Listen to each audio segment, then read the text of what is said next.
The chair recognizes the honourable member from Mount Pearl Southlands. Thank you, Mr. Chair. And it's great to have an opportunity to stand and speak once again. Mr. Chair, I suppose I could get a little bit defensive and so on from the comments across the way, but I'll just say that rather than stand here on high pontificating to my colleagues, I'll continue to raise issues of importance to the people of the province and to the people that I represent. And I make no apologies. I make no apologies for that. And I'm not asking for anything, and I'll say it, I'm not, to the Minister of Health, I'm not asking for anything that's unreasonable. The difference between you and I is I have compassion. The Minister is over there talking about the fact, well, we're talking about health care, we're talking about seniors, and he said, yes, it is all about the dollars. It is all about the dollars. Well, I would remind the Minister that we were elected in this House of Assembly to care for and to look after the people. We're not running a business. And I understand that we have to be concerned about the fiscal situations in our province. We all know the mess that we're in. We all know that. We all know the debt that we've accumulated. And we all know that something had to be done to address the debt. We all know that. It's a matter of extremes. I think the only thing that I've ever disagreed with is the degree of which we've tackled it. The degree to which we've tackled it. But we got to remember that we were put here, elected by the people, to look out for their needs. And the only two things that I raised that he seems to have some issue with is I talked about the fact that in the case of a home family caregiver, that in the case of where one spouse is deemed palliative, that the husband or the wife could take care of their spouse. That has nothing to do with dollars and cents. We can pay the sister or we can pay the husband. We can pay the aunt or we can pay the wife. We can pay the daughter, we can pay the son, or we can pay the husband. No, dollars and cents does not come into the equation. We're talking about making a minor change to policy that will cost no more money, but will allow a husband or wife to be with their spouse in their final days at home before they pass away, maybe after 50 years of marriage. And I apologize to the Minister if somehow he has some problem with that he has a problem with being compassionate for the people that we elected. Too bad for you if you don't like it, sir. And I would also say the other issue that we talked about, Mr. Chair, also related to an issue of compassion. And we're talking about separating two people, separating a husband and wife that have in this case married for over 50 years, 87 and 90 years old. One is going to be out around the Bay, the other one is going to be in St. John's, not able to see each other.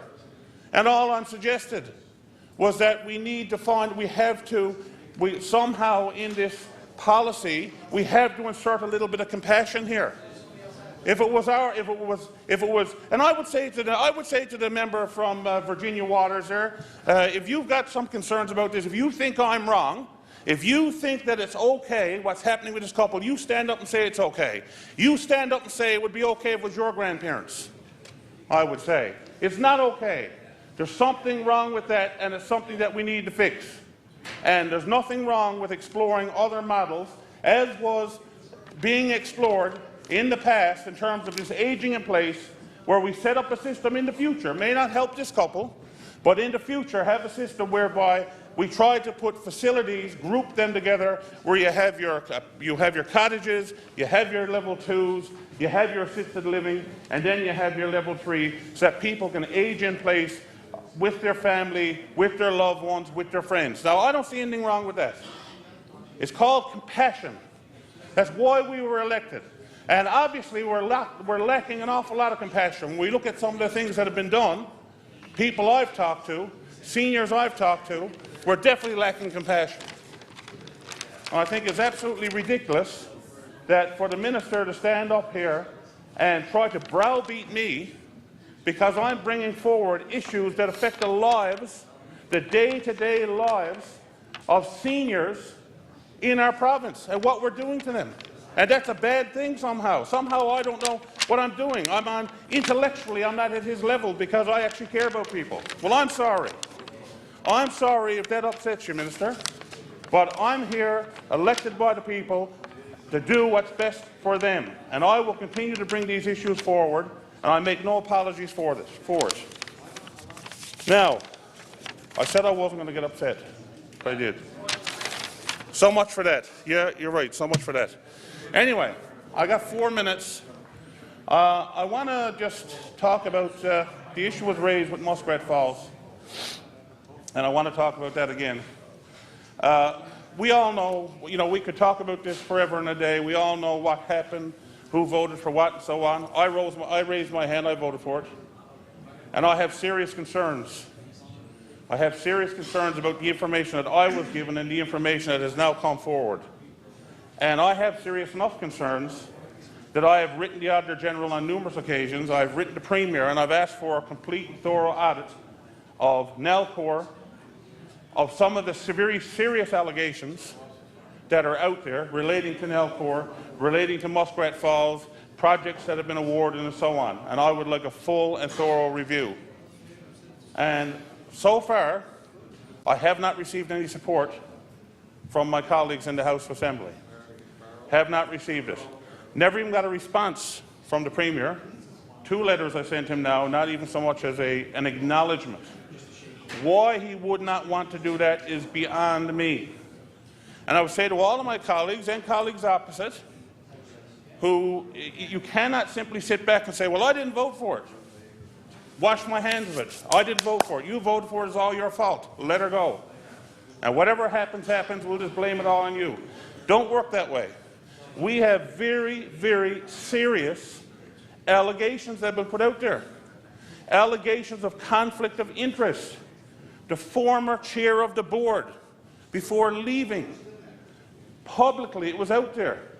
Remember? Let's load the guns. Let's get the ammunition. I know there was a conflict of interest. Nobody has investigated that.